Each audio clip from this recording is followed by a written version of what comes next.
El encuentro de hoy se referirá a la unidad número 4. Esta unidad número 4 corresponde al módulo 2 y nos habla de una economía real, cerrada y con gobierno. En esta unidad perseguimos el objetivo de hacer conocer cuáles son los determinantes de las nuevas variables que se incorporan a nuestro modelo cuando el Estado está presente, que como son el gasto público y los impuestos.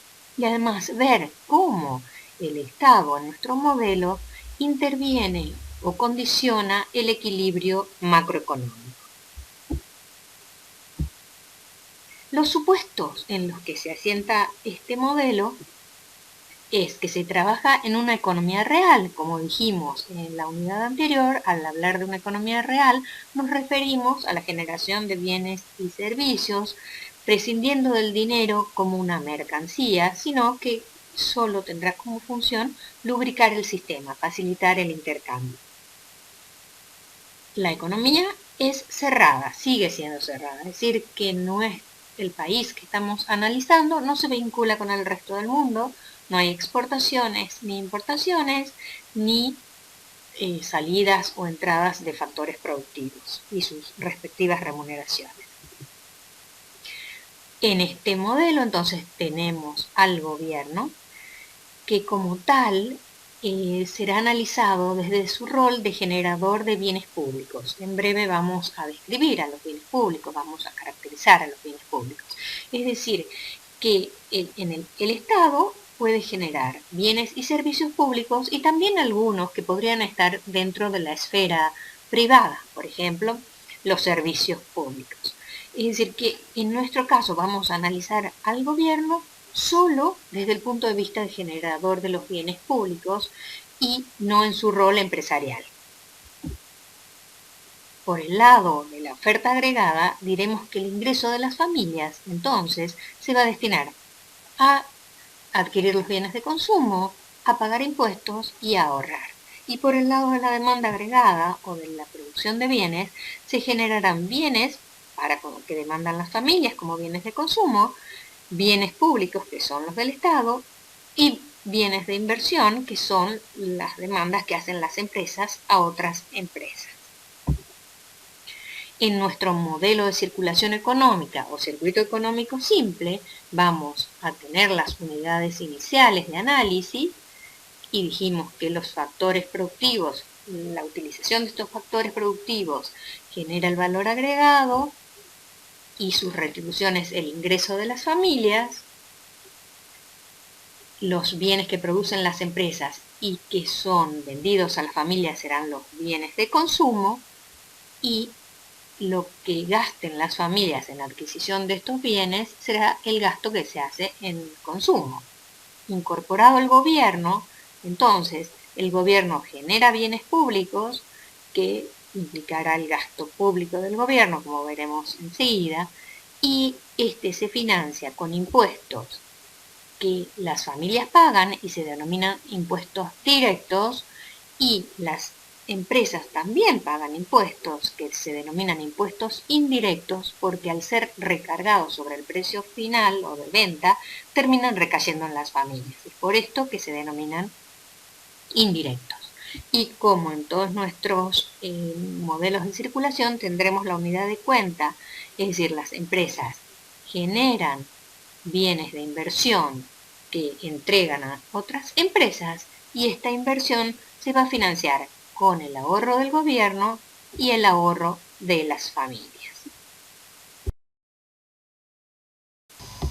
Los bienes públicos, entonces, que son aquellos que genera el Estado y que no pueden ser derivados a la actividad privada, se caracterizan porque no son excluyentes. ¿Esto qué quiere decir?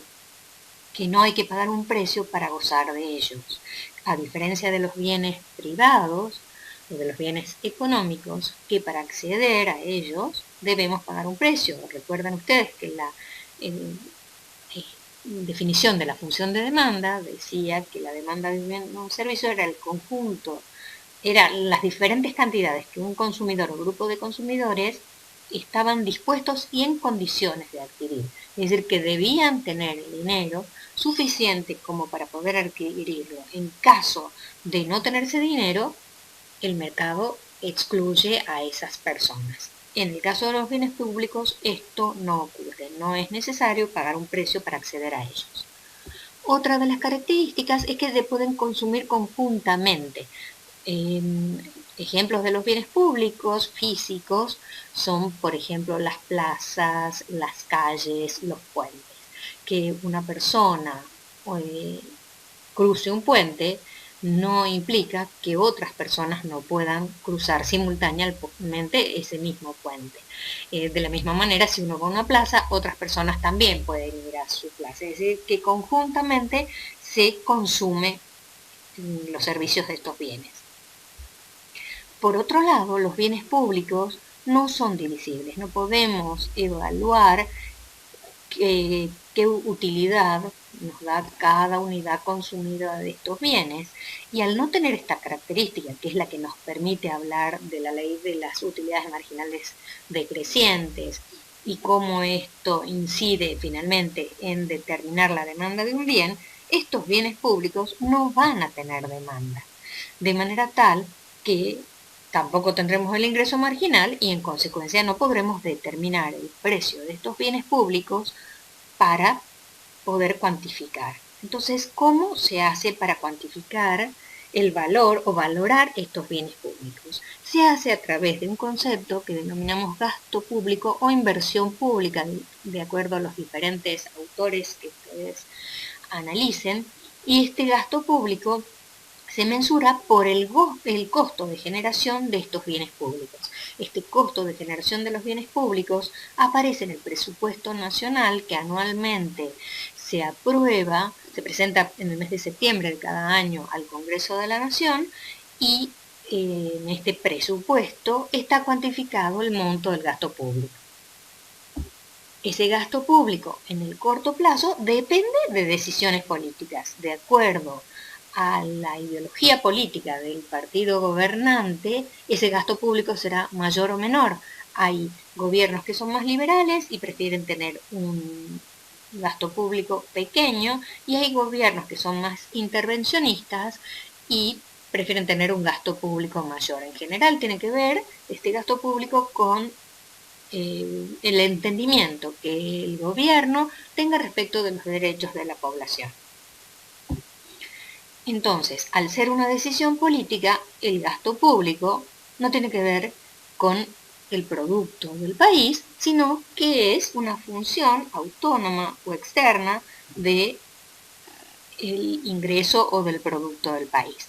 Al entonces no depender de los niveles de riqueza del país, poder reflejar esto en un gráfico nos llevará a que esa función será horizontal, mostrando independencia del gasto público para cualquier nivel de ingreso. Es decir, sea cual sea el nivel de ingreso, el gasto público que se ha decidido llevar adelante no depende de él.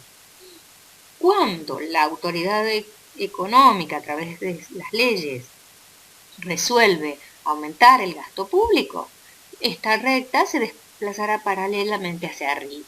Cuando el Estado se achica o hay recorte, entonces el gasto público se reduce y esta línea es de menor nivel, también paralela, porque siempre va a ser independiente de los niveles de riqueza.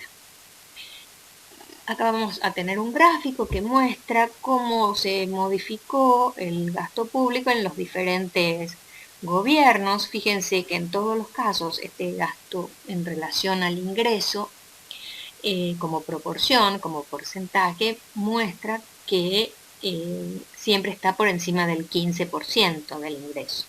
Es decir, que el Estado tiene una parte importante en la determinación de la riqueza del país. Y que solo a partir del año 2013 este porcentaje sube del 21%,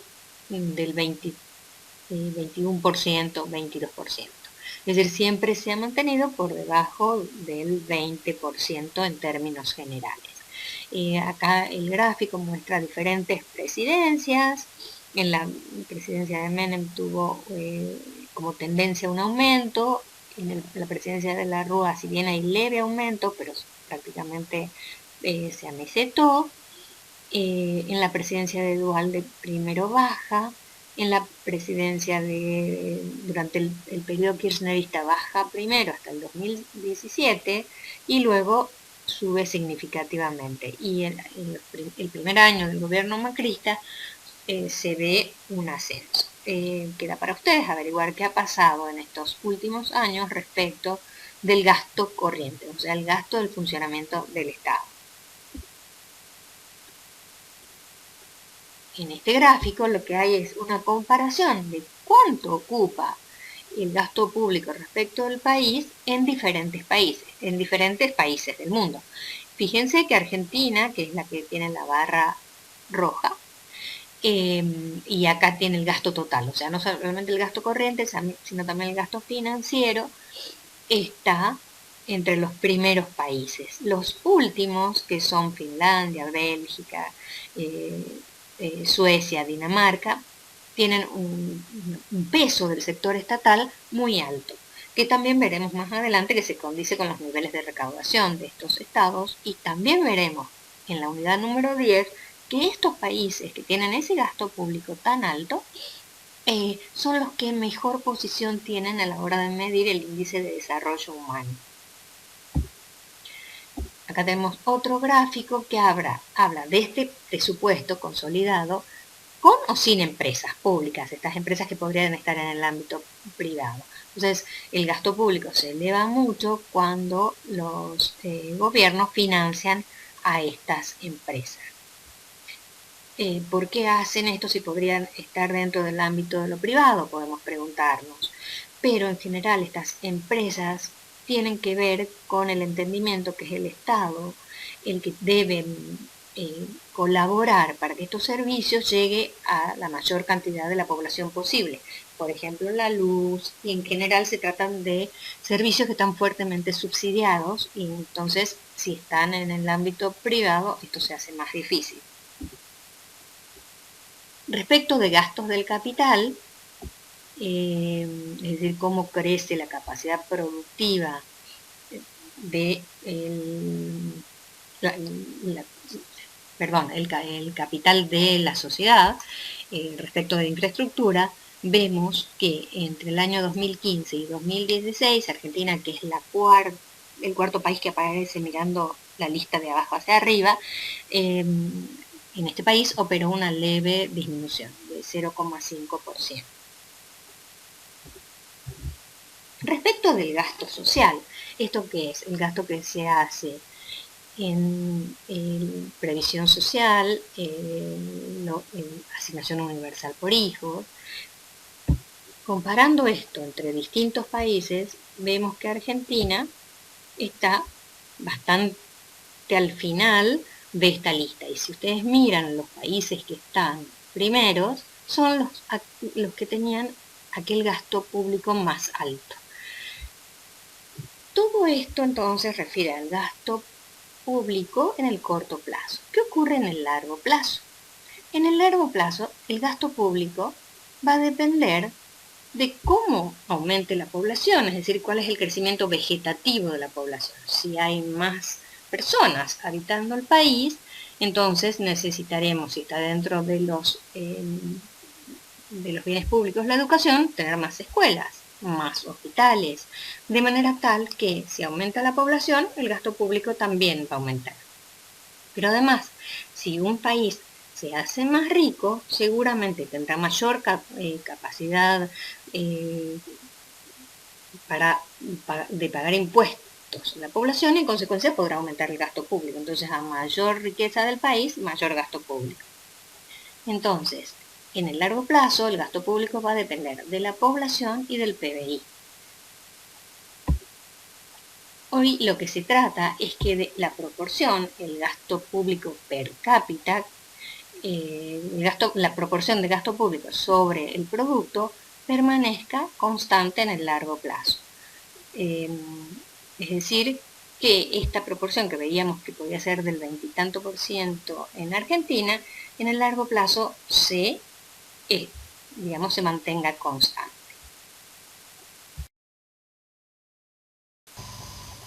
Cuando presentamos al sector gobierno, dijimos que este sector tiene 3 fuentes de financiación para llevar adelante los gastos necesarios para proveer de estos bienes públicos. Una de estas fuentes eran los recursos o impuestos, que resulta ser la fuente más genuina de percepción de ingresos por parte del Estado. También, cuando estos recursos son insuficientes, los estados pueden recurrir a préstamos, ya sean nacionales o internacionales, que genera deuda del Estado, o bien a la emisión. Debido a que se entiende que los recursos es la mejor fuente de financiación del gasto público, nosotros tomaremos entonces a esta fuente como la única a tener en cuenta en nuestro análisis. Entonces, los recursos, como vimos en el circuito económico, tenían 2 fuentes principales: los impuestos directos, o los que pagan las familias, los impuestos indirectos que pagan las empresas, pero que se llaman indirectos porque se recarga sobre el precio de venta, y existen otras fuentes de financiamiento, por ejemplo el endeudamiento, que llamaremos otros recursos autónomos, que no tienen que ver con el ingreso. Puede ser, por ejemplo, la venta de inmuebles del Estado o la renta que perciban por alquilar esos inmuebles. La sumatoria de todos estos recursos nos darán el total de la ecuación T, que significa el total de impuestos, igual a la suma de TD, que son los impuestos directos, TI, que son los impuestos indirectos, y otros recursos autónomos u hora. Otros conceptos que se derivan de este nuevo concepto es la presión tributaria media, o sea, el porcentaje del ingreso que se tributa. Y otro es la presión tributaria marginal, es decir, cuánto aumentan los impuestos cuando el producto o riqueza de un país aumenta en un peso. Analizaremos cada uno de estos impuestos de manera separada. El primero que veremos serán los impuestos directos. Los impuestos directos se formalizan a través de una ecuación que tiene 2 componentes. Un primer componente es T minúscula sub 0. Esta T minúscula sub 0 muestra una parte de los impuestos que percibe el Estado y que, directamente de las familias, y que no tienen que ver con los ingresos de las familias. Estos T sub 0 son, por ejemplo, el impuesto automotor, tienen que ver con la riqueza, el impuesto automotor, el impuesto a los bienes personales, el impuesto inmobiliario. Y otra parte, o el segundo sumando, que tiene la T sub D minúscula, y esa T sub D es la presión tributaria marginal debido a los impuestos directos, y esta afecta a los niveles de ingreso. Es decir, ese coeficiente será la alícuota que se paga por un impuesto. Por ejemplo, en este caso, el impuesto a las ganancias. Así, entonces, si llevamos esta función a un gráfico, como T sub D es una constante, la función será una línea recta, en la que tendremos el ingreso o producto o riqueza en el eje de abscisas y los impuestos directos en el eje de ordenadas. Como ordenada al origen tendremos T sub 0 y graficaremos una línea recta con pendiente positiva, lo que me muestra que a medida que aumenta el ingreso, aumenta la recepción de impuestos directos por parte del Estado. La pendiente de esta función, o la inclinación, va a depender de ese T sub D minúscula, o sea, de esa presión tributaria directa. A mayor presión tributaria, mayor inclinación de esta función. ¿Cómo se modifica esta función? Se modifica a través de políticas tributarias, de llevar a cabo modificaciones en T sub 0 o en T sub D, que son instrumentos que usa el Estado para aumentar o reducir los impuestos de acuerdo a lo que resuelva. Así, si nosotros tenemos que aumenta T sub 0, aumenta entonces la parte autónoma de los impuestos directos, en consecuencia, la función se moverá paralelamente hacia arriba. Tendremos una nueva ordenada al origen y tenemos entonces la nueva función de impuestos directos, que no ha variado su pendiente porque la presión tributaria no se ha modificado. Si por el contrario, supongamos que el gobierno decide reducir el impuesto al inmobiliario, por ejemplo, va a bajar T sub 0 y entonces la función se desplazará paralelamente hacia abajo. Tendremos una nueva ordenada al origen de menor nivel, mostrando la reducción en la parte autónoma de los impuestos, y la función se desplaza hacia abajo. ¿Qué ocurre si lo que se modifica es T minúscula b, que es la pendiente de la función? Vamos a limpiar el gráfico para que quede más claro. Entonces, si aumenta la presión tributaria marginal directa, en consecuencia se modifica la pendiente de la función. Y partiendo desde la misma ordenada al origen, la función se irá desplazando de manera creciente respecto de la función inicial. Si se reduce esta presión tributaria directa, entonces vamos a tener que la función se desplazará desde la misma ordenada al origen, pero perdiendo pendiente. Respecto de los impuestos indirectos, vamos a decir que los impuestos indirectos no tienen una parte autónoma, porque la parte autónoma ya la pagaron las familias. Y estos impuestos indirectos responden a la función T sub i igual a T minúscula sub i, que es la presión marginal indirecta, multiplicada por el ingreso, es decir, que son función del ingreso.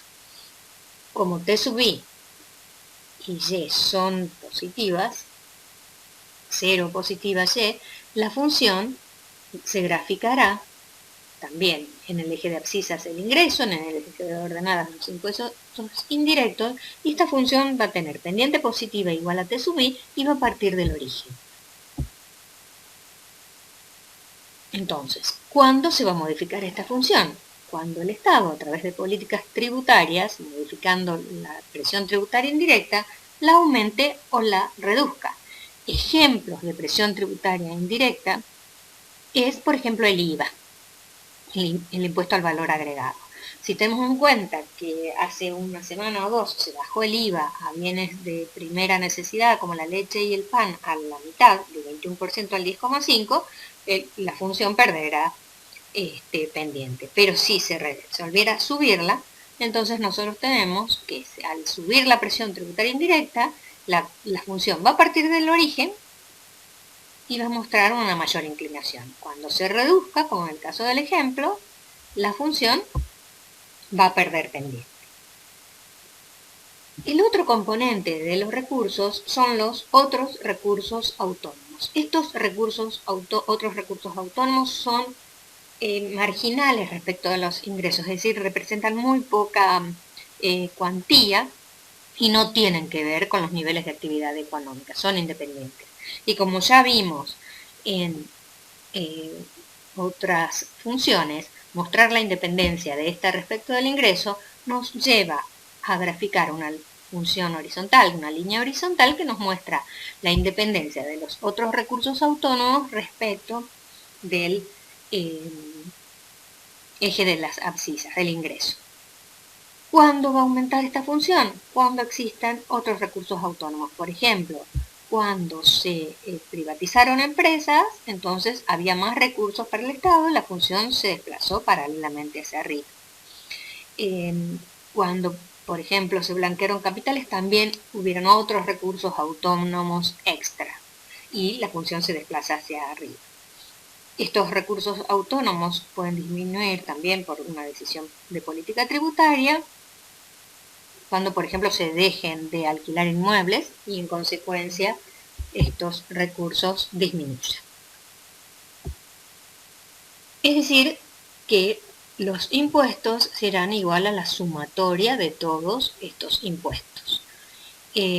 Tenemos en esta ecuación que a los impuestos directos los reemplazamos por su ecuación, P sub 0 más P sub D pequeña por Y, a los impuestos indirectos por la suya, presión tributaria indirecta por Y, y hora. Lo que vamos a hacer ahora es reescribir esta ecuación de manera tal de agrupar a los componentes autónomos P sub 0, pequeña, más hora, y a las presiones tributarias o a los coeficientes que afectan a Y, que son la presión tributaria directa e indirecta. Luego vamos a renombrar a estos paréntesis. Así, el primer paréntesis pasará a llamarse T mayúscula sub 0, y es la parte autónoma de los impuestos totales, más la presión tributaria total por Y. De la misma manera, esta función entonces será una función que parta desde el origen, que parta desde una ordenada positiva igual a T sub 0 mayúscula. Ese T sub 0, como vemos allí, es la sumatoria de los impuestos directos autónomos y de los otros recursos autónomos, y la pendiente de esta función estará dada por la sumatoria de las presiones tributarias, directas e indirectas. Esta función entonces podrá moverse porque se modifican las partes autónomas de los impuestos o se modifiquen las presiones tributarias. De acuerdo a cómo sean esas modificaciones, podrá partir desde la misma ordenada al origen o no, de acuerdo a que se modificaron las presiones tributarias. Acá vamos a ver cómo variaron los ingresos respecto de otros países entre el año 2015 y 2016 como porcentaje del Producto Bruto, la variación. Y vemos que en Argentina, entre el año 2015 y 2016, los recursos como porcentaje del ingreso crecieron levemente un 0,2%. Hay países donde esto se retrajo. Por ejemplo, Ecuador redujo el porcentaje en un 1,1%. Respecto de la presión tributaria, en un gráfico similar al que vimos antes, la recaudación tributaria total respecto del Producto Bruto para el año 2010, vemos que Argentina está en mitad de la tabla, y los países que más presión tributaria tienen son los países los países nórdicos, que son los que más gasto público tenían. La presión tributaria total es la recaudación total, no solo nacional, sino también tiene en cuenta los impuestos provinciales. En este caso, entonces, acá tenemos cómo evoluciona la distribución entre impuestos nacionales e impuestos provinciales. Y así vemos que por el año 2016 esto llegó al 35%, que es algo que se sostiene en el tiempo. La presión tributaria, en este caso, está compuesta por tres componentes. Por la parte que se paga a la DGI, a la institución recaudadora de impuestos, estos son los nacionales, por los aportes y contribuciones a la seguridad social, los aportes jubilatorios, y por las partes celestes son las contribuciones que hace el comercio exterior, las retenciones, el impuesto a las exportaciones. Y acá vamos a tener un gráfico que nos muestra qué cantidad de miles de dólares se pierden por evasión fiscal, por esto de no pedir el ticket en los comercios cuando vamos a comprar. Entonces, en la evasión del IVA. Fíjense que América Latina, de acuerdo a este cálculo que hace CEPAL, pierde 120.000 millones de dólares al año. Argentina está debajo de esto, pierde 12.700 millones de dólares al año. Es un poco para llevar a la reflexión de la pérdida que tiene el Estado por evasión, que implica bajar la cantidad y calidad de los servicios públicos, por ejemplo, los servicios que nosotros como integrantes de la universidad pública recibimos. Al incorporar al sector gobierno en nuestro análisis, podemos mirar al sector propiamente dicho y ver cómo logra su equilibrio, o bien ver cómo este sector gobierno incide en el equilibrio macroeconómico. Estos dos equilibrios se retroalimentan permanentemente, es decir, cuando el sector gobierno cambia sus condiciones de equilibrio, en la macroeconomía tendremos consecuencias. Y simultáneamente, si las condiciones macroeconómicas cambian, el equilibrio del sector gobierno también se modificará. Para obtener el equilibrio del sector gobierno, nosotros vamos a ver qué vinculación hay entre el gasto público y los ingresos o recursos del gobierno. Recordemos que estos ingresos dependen de los niveles de actividad económica y los egresos y los gastos del sector público dependen de una decisión política, son autónomos de la actividad económica.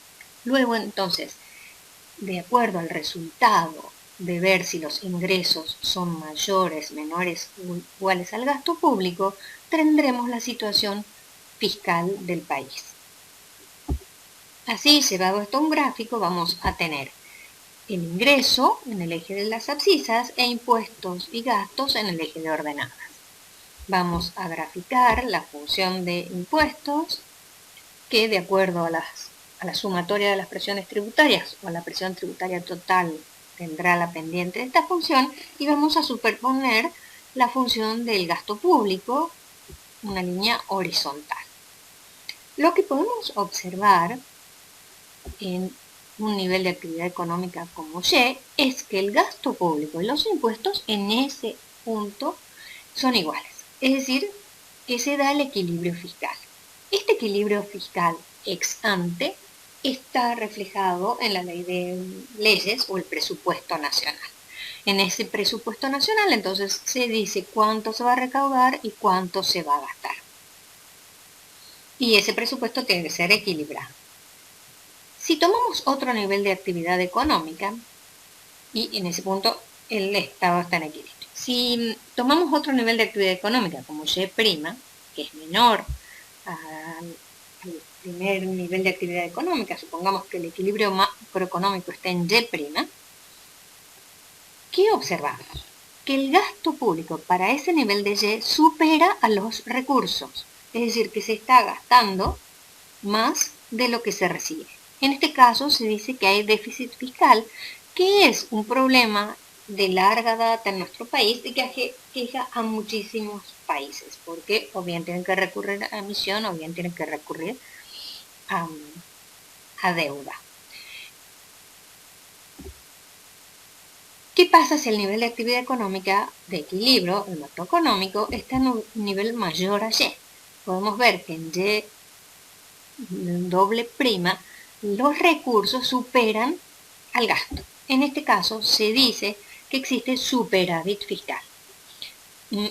Una pregunta que se hacen muchos autores es si corresponde que exista superávit fiscal, si el Estado debe ahorrar, es decir, si dispone de recursos mayores a los necesarios para proveer a la sociedad de todos los bienes públicos que se ha dispuesto a hacer. Algunos autores sostienen que esto no debe ocurrir, que el Estado no debe ahorrar, que si se ha presupuestado una cantidad de dinero para gastar, se deben recaudar impuestos de acuerdo a estas necesidades. Es decir, que cuando hay superávit fiscal, el Estado tendrá que hacer algo para reducirlo, o bien disminuir los impuestos, o bien aumentar la provisión de gastos públicos. De la misma manera, cuando existe déficit fiscal, quiere decir que se está recaudando poco o se está gastando mucho. Entonces, se puede hacer un recorte estatal, reducir los gastos públicos o bien aumentar los impuestos para reducir entonces este déficit fiscal. Estos desequilibrios que pueden ocurrir en el Estado también inciden entonces en el equilibrio macroeconómico. Y ahora veremos cómo se determina ese equilibrio macroeconómico. Previo a abordar de lleno el equilibrio macroeconómico, vamos a decir que incorporar al Estado en nuestro análisis implica decir que las familias deben pagar impuestos. Entonces, si tienen que pagar impuestos, esta retracción del ingreso va a generar que también se afecten el consumo y el ahorro. Es decir, que los impuestos indirectos tendrán sus consecuencias sobre el consumo y el ahorro. Dijimos que el consumo dependía del ingreso, pero una vez incorporado el Estado, este consumo va a depender del ingreso disponible, entendiendo este ingreso disponible como aquel ingreso al que se le han restado los impuestos directos. Analíticamente, esto se va a reflejar cuando nosotros a nuestra función consumo, en lugar de poner la Y, pongamos ingreso disponible. Así, reemplazando el ingreso disponible por su fórmula, vamos a tener que el consumo va a ser igual al consumo autónomo más la propensión marginal al consumir multiplicado por Y menos T sub D. A su vez, como vimos en diapositivas anteriores, T sub D, o los impuestos directos totales, era igual a una parte autónoma y a una parte dependiente de Y. Luego, entonces, reemplazando T sub D por su equivalente, nos va a quedar que el consumo es igual a C sub A más la propensión marginal a consumir, que multiplica al ingreso menos los impuestos directos. Haciendo todos los análisis, todas las transformaciones algebraicas necesarias, vamos a llegar aislando los factores autónomos de aquellos que inciden a través de Y, que la función de consumo va a ser igual al consumo autónomo menos la propensión marginal a consumir por T sub 0, la propensión, más esa propensión menos B por T sub D, que multiplica Y. Entonces, esta será la nueva forma de la función de consumo. A su vez, si nosotros aplicamos esta fórmula al ahorro, y esto queda para que ustedes lo realicen, el ahorro va a quedar de esta forma. También aisladas los factores autónomos del ingreso y aquellos que están afectados por el ingreso, nos va a quedar que el ahorro será igual a menos consumo autónomo más B por T sub 0, la parte autónoma de los impuestos directos, más 1 menos B más B por TD por Y. Hechas estas aclaraciones, entonces, y yendo a nuestro equilibrio macroeconómico, diremos que el equilibrio macroeconómico se da cuando la oferta agregada es igual a la demanda agregada. Al incorporar al Estado, entonces vamos a tener que por el lado de la oferta se incorporarán los impuestos, porque recordemos que la oferta agregada mostraba los destinos que tenía el ingreso de las familias. Y por el lado del producto de la demanda agregada, vamos a tener que se va a agregar esta generación de bienes que hace el Estado. Luego, en el equilibrio, la demanda y la oferta son iguales. Luego tendremos que oferta y demanda agregada iguales, pero como los impuestos directos ya van a estar en el ahorro de las familias y además los consumos son iguales, vamos a tener que los vamos a excluir de los impuestos. Al incluirlos en una de las variables, los sacamos de la otra para que no se compensen y desaparezcan. Luego, entonces, teniendo en cuenta que los consumos, el gasto en consumo y los bienes de consumo son iguales, los simplificamos en ambas igualdades, nos va a quedar por el lado de la oferta, que la oferta va a quedar igual al ahorro de las familias, más los otros componentes de los impuestos, impuestos indirectos y otros recursos autónomos, e igual a la demanda agregada, que va a ser igual a G más I, el gasto público, más la inversión. Haciendo un reordenamiento de estas variables, vamos a tener que la inversión, despejando la inversión, va a ser igual al ahorro de las familias, más el paréntesis nos muestra los recursos con los que cuenta el Estado menos el gasto público, es decir, que ese va a ser el ahorro del Estado. Entonces la inversión va a estar totalmente financiada por los ahorros familiares y por el Estado. Luego, retomando esta igualdad y reemplazando el ahorro de las familias y los impuestos indirectos por sus fórmulas, la ecuación nos queda de esta manera. El ahorro, por lo que vimos en la pantalla anterior, era igual a menos C sub A más BT sub 0 más 1 menos B más B por TD por Y. Y los impuestos indirectos T sub I por Y, hora y gasto público e inversión. Lo que vamos a hacer es reescribir esta ecuación de manera tal de agrupar todos los elementos que aparecen del lado de la oferta agregada, todos los elementos autónomos y todos los elementos que multiplican a Y. Luego nos quedará que entre los elementos autónomos tenemos el consumo autónomo negativo, más B por T sub 0, más hora. Y los elementos o coeficientes que multiplican a Y van a ser 1 menos B más B por TD más B por TI. Hechas entonces estas agrupaciones o agrupamientos, vamos a tener que al primer paréntesis lo vamos a llamar A mayúscula y al segundo paréntesis lo vamos a llamar B mayúscula por simplicidad. Entonces, en el equilibrio, A más B mayúscula por Y será igual a G más I. A más B más Y es una función lineal y G más I son ambos componentes de la actividad económica autónomos del ingreso. Si llevamos esto a un gráfico, vamos a tener Y en el eje de las abscisas y la oferta y la demanda agregada en el eje de las ordenadas. Vamos a tener entonces la demanda, que será la suma de G más I. Que cuando se modificará, cuando políticamente se resuelva hacer una inversión, o el Estado resuelva aumentar su gasto público, o bien cuando la tasa de interés disminuya, entonces aumenta la inversión y se elevará esta línea horizontal. Y por el lado de la oferta tendremos una ordenada al origen que puede ser positiva o negativa según ese componente negativo, que es el consumo autónomo, sea mayor o igual a la sumatoria de los componentes positivos. Entonces, en este caso, A es positivo, quiere decir entonces que B por T sub 0 más hora es mayor que el consumo autónomo negativo. Y tiene pendiente positiva que es igual a la B mayúscula, o sea, igual a 1 menos B más B por TD más TI.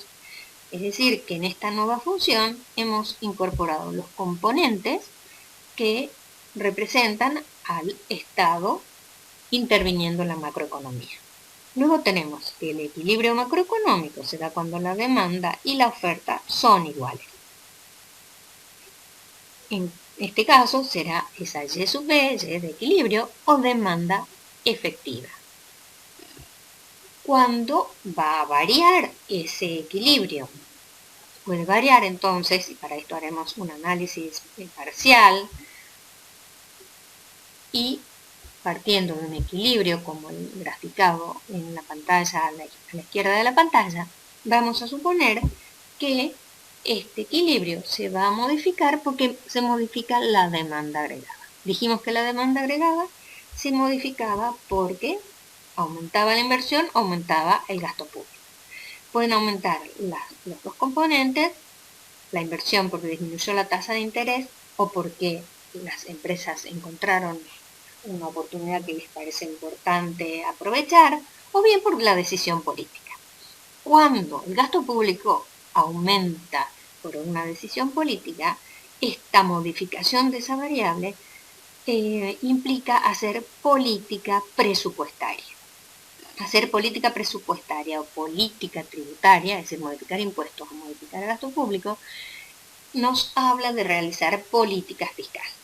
En este caso, entonces, esta política presupuestaria de aumento del gasto público o el aumento de la inversión va a provocar que la demanda agregada tenga un nivel mayor es decir, que la recta se desplace paralelamente hacia arriba. ¿Qué va a provocar esto? Si hay más inversión, más gasto público, la actividad económica entonces se mueve más. En consecuencia, el nivel de producto, de ingreso, va a aumentar o de riqueza de un país. Ocurre lo contrario cuando alguno de estos componentes disminuye. Al disminuir entonces la recta de la demanda agregada paralela al eje de abscisas, se desplaza paralelamente hacia abajo y esta menor inversión, este menor nivel de gasto público provocará que el nivel de equilibrio se dé a un menor nivel de demanda efectiva. ¿Qué otras cosas pueden provocar que hayan cambios en el equilibrio? Pueden cambiar el equilibrio cuando se modifica la oferta global. En la oferta agregada nosotros tenemos entonces distintos componentes. Recuerden que en A teníamos hora y T sub 0. Y en la parte de los impuestos teníamos T sub D y T sub I. En consecuencia, si se modifican hora y T sub 0, aumentan ambos, lo que vamos a tener es que A va a aumentar.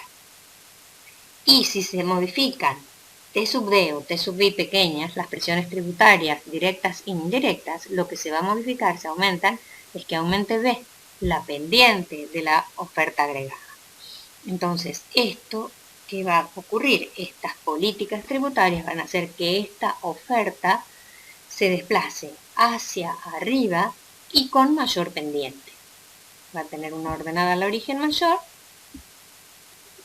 y mayor pendiente.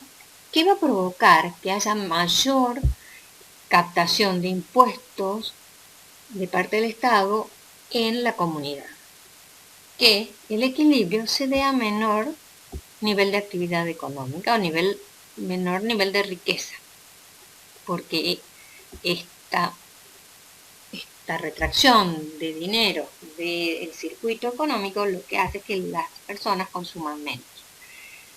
Por el lado de movimientos en sentido contrario, si hora se reduce, T sub 0 se reduce, la ordenada al origen va a disminuir, o si cambiaran las presiones tributarias hacia abajo, la pendiente va a disminuir. Esto va a provocar que la oferta agregada disminuya o baje. En consecuencia, esto lo que va a producir es que en la actividad económica, en la riqueza del país, se muestre una recuperación. Aumenta el nivel de riqueza del país. Todos estos cambios se pueden cuantificar a través de los diferentes multiplicadores que se puedan lograr ahora que el Estado está incorporado en nuestro análisis.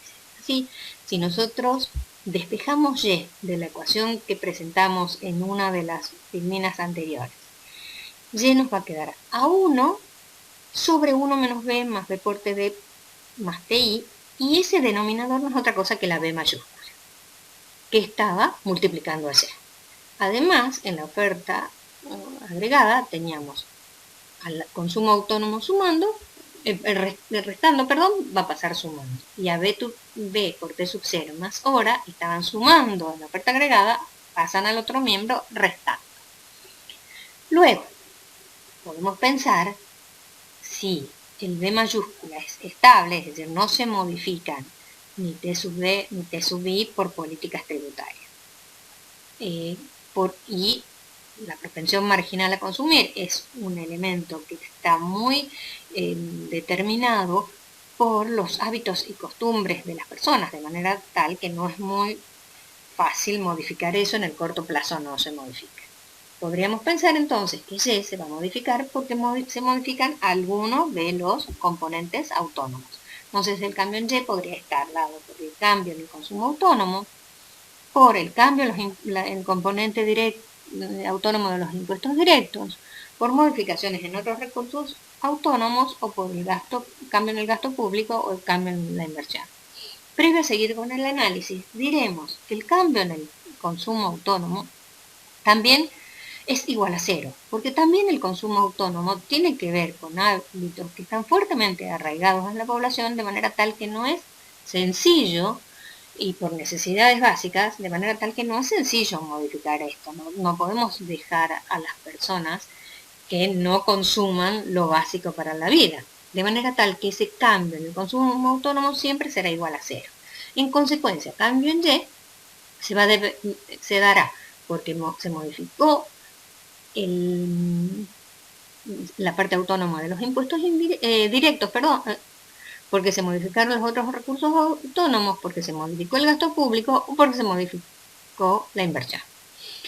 Esta fórmula escrita así nos sirve para calcular cuando, por ejemplo, se den simultáneamente políticas presupuestarias, de aumentar el gasto público, políticas tributarias, por aumentar o reducir la parte autónoma de los impuestos directos, u otros recursos autónomos, o porque se modificó la tasa de interés o porque se modificaron las inversiones. Es decir, que utilizando esta fórmula y llenando cada uno de estos componentes por el valor que se les pueda dar en un enunciado, vamos a saber en total cuánto se mueve la actividad económica. Pero también podemos descomponer este cambio en el ingreso de manera parcial o individual respecto de cada uno de los componentes. Y así tendremos distintos multiplicadores.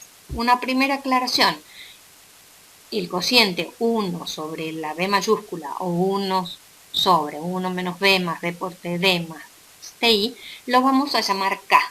Luego entonces vamos a tener una serie de multiplicadores que nos muestra el cambio en Y cuando opera individualmente cada uno de ellos. El primero nos dice que el cambio en el ingreso sobre el cambio en la inversión va a ser igual a K. El segundo también. ¿Cómo obtuvimos esto? Supusimos que el resto de las variables no se mueven. Si hablamos de la inversión, solamente se modifica la inversión. Si hablamos del gasto público, solo se mueve el gasto público. Si se mueven o se modifican la parte autónoma de los impuestos directos, este multiplicador es menos B por K. Y si se modifican los otros recursos autónomos, esto será igual a menos K. Reparemos que de estos 4 multiplicadores hay 2 que tienen signo positivo y 2 que tienen signo negativo. Es decir, en los 2 primeros, si aumenta la inversión o aumenta el gasto público, el K, a ser un valor positivo, nos mostrará que el ingreso aumentó. Es decir, que acá habrá un efecto expansivo de la actividad económica. Los otros 2 reflejan esto que vimos gráficamente, que si aumentara antes del subcero o aumentara ahora, la actividad económica se va a retraer. Es decir, que va a haber un efecto contractivo de la actividad económica cuando alguno de estos componentes aumente. Y con esto terminamos la unidad número 4 de macroeconomía.